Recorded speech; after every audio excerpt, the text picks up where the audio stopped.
Since the beginning of Oklahoma, we've been plagued by tragedy. From the Tulsa Race Massacre in 1921, the Dust Bowl in the 1930s, the Arlex fireworks plant explosion in 1985, real thing, look it up, and the Oklahoma City bombing in 1995. But I believe Charlie Chaplin said it best. Life is a tragedy when viewed in close-up, but a comedy in long shot. Today in Tulsa, there's a group seeing life in long shots.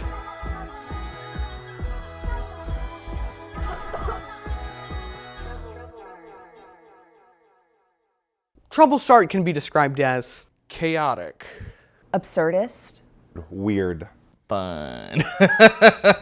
Troublestart is a web sketch comedy group based in Tulsa that makes absurd and chaotic, buzzword, sketches. They started in July of 2025, or at least that's when they made their first upload. But what caused the creation of Troublestart, or what started all the trouble? Hi, I'm Kate Thomas. I'm a Virgo, and I'm the director of Troublestart. Troublestart was started because I wanted to make something unique and interesting. I've always been a big fan of comedy, and so it came from a place of I wanted to make something with people that I enjoyed working with, and make stuff that was weird and unique that I don't know, hopefully connected with people. There's a lot of different ways of we wanted to create like an audience of some sort, and I think there's a lot of different genre things that you could lean into. There's I know new people who do horror films and different things like that, but I knew that there was a really good need for sketch comedy within the area that it wasn't really happening on a filmed sort of internet way. So I was going to fill that need. There's a lot of very talented people in the Tulsa area, actors, filmmakers, comedians, stand-up, improv, and wanted to showcase that. Troublestart doesn't just make sketches though, they also make films. They've made 3 films, one to be released as of filming this, but something I wonder whenever I watch their content is what does their writing process look like for Troublestart? Hi, my name is Alex Clare. I'm a Virgo. I am a producer, writer-ish, not really, more of an ideas, and actor in Troublestart. Well, a lot of it is just kind of getting together for season 2. It was we sat around the table and with the group, 5 of us, and just kind of went through the different ideas of just kind of sitting there and going, okay, so we're kind of thinking this for episode 1, how do we take that, where do we take that? And we really wanted to follow a cohesive story, kind of a more cohesive following story, kind of like we did with season 1, but a little bit more storylined this time. And so we just kind of sat at the table and did a whole, spent hours just thinking of ideas and following different threads of what might be funny, what might not be funny, and then going back to, okay, well, we said this one thing, and then coming back to it 2 hours later because now it really works. And then there was, Cade and I often will talk a lot, and we'll kind of just sit there and come up with ideas and kind of how are we going to go about this? And that's how we got with episode 1, bringing back Alex. What is Alex doing? How does he continue the storyline? And so him and I spent hours talking and trying to figure out where do we start the season, and then bring it to the group and this is the thing that we think is going to make the most sense. Where do we go from there? Troublestart has also broken down their sketches into seasons.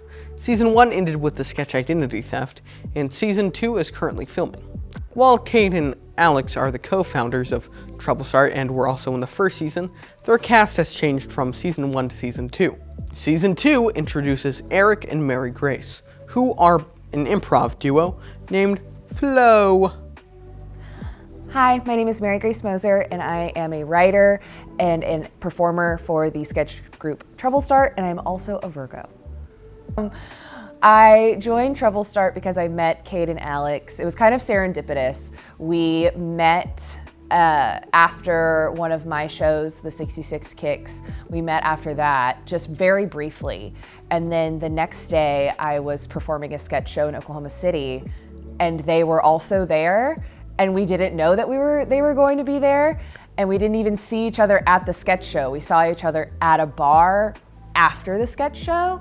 So it was kind of like the universe was like, no, you have to wait, you have to meet, you have to talk a little bit longer. And so they just liked us. When I say us, I mean me and my partner Eric. They liked us, they liked what we did, and so they asked us to help with their short film, Hey Pumpkin. And then after that, they were like, do you want to write for season 2 of Troublestart? And we said, absolutely. And so that's how it happened. Hi, I'm Eric Sorrells, and I'm also a Virgo. I'm a writer and I'm a performer with Troublestart. So I'm in season 2, and that's different from season 1.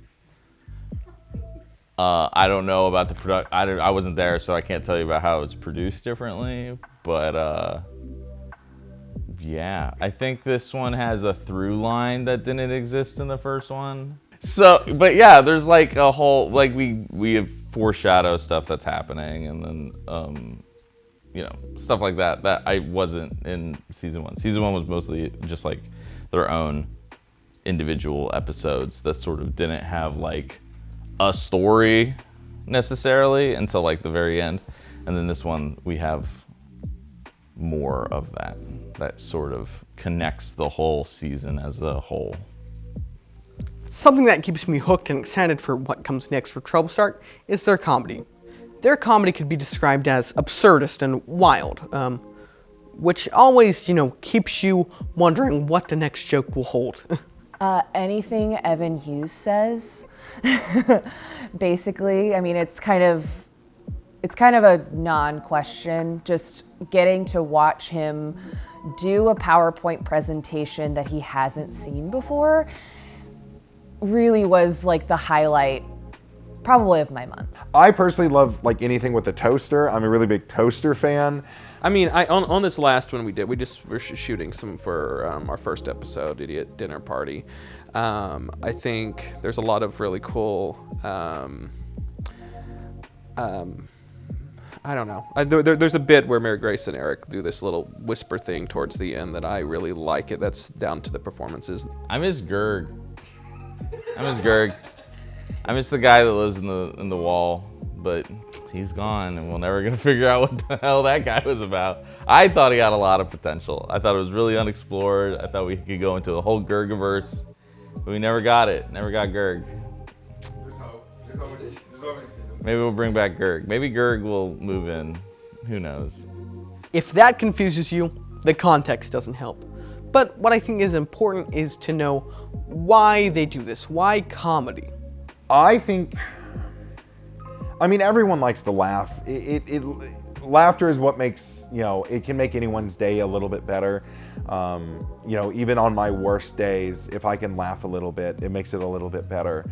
And so I think, comedy is the one thing that you can find a joke that everyone's going to appreciate, no matter where they are in life, what their political thoughts are. Comedy is the one thing that, like, when you get together and you're going to see comedy, there's going to be stuff that you like, and everyone's going to be able to leave and hopefully in a better mood than when they got there. Because it's how I cope with the world and my own issues. It's, everybody, I think a lot of comedians use defense or humor as a defense mechanism. Defense is a humor mechanism. And so, I've been doing that for a really long time, and so it just felt natural. I think everybody likes to laugh. I think it's a thing that's cool that everybody likes to do. So yeah, I've always sort of been someone who wanted to be a class clown but wasn't funny enough. And then over time have just like really chipped away at like, how do I be funny and make people like me? Probably because of the tism a little bit. It's everything. It's probably what fuels me to keep going. And that sounds like really like corny and cheesy, but Comedy has been such an important part of my life for most of it. I mean, my earliest childhood memories have been listening to stand-up CDs in the car with my family on the way to the lake or something. My grandfather was a clown, true balloon animal making clown, and even in hard times and going through losses or hardships, my family always was laughing. And so making people laugh is always something that has been ingrained in me, and I just want, it's what I'm meant to do, is to do comedy, because the world is so sad and the world is so dark at a lot of times that people need to feel good and people need to keep going. And for me, making sure that people want to keep going is why I keep going. I think it's everywhere. I think you can see a joke in pretty much anything. I think there's humor all around. And I think particularly now it's needed because people, they need an escape. They're yearning for something, and that's what we hope to deliver with Troublestart. It's, in a lot of ways, the point was to I think a lot of people feel like something's sort of lost, and this is was an outlet to sort of harken back to older digital times, whenever there was a little bit more chaotic freedom in the internet, and that was one of those core aspects that I wanted to sort of say is we can make these things, we can create this path. It might not be the most viable thing, or it might not be the meta online anymore, but I do think it could be, and I hope to give that to people. Yeah, that's why comedy's important to me. The world is a scary place. That's not crazy to say, but what I think is staying sad, always looking on the dark side of life, is not the way to live at all, at least in my opinion. Yes, the world is bleak and there are important issues to discuss, but I think we all need to laugh sometimes. And in order to laugh, we need people to make us laugh, and those people need to push against the grid and not be afraid to try something new. That's what Troublestart means to me. Troublestart is, one of these beacons that's, gonna help us laugh during rough times. So, even if it seems ambitious and scary, don't be afraid to start trouble. Stay groovy.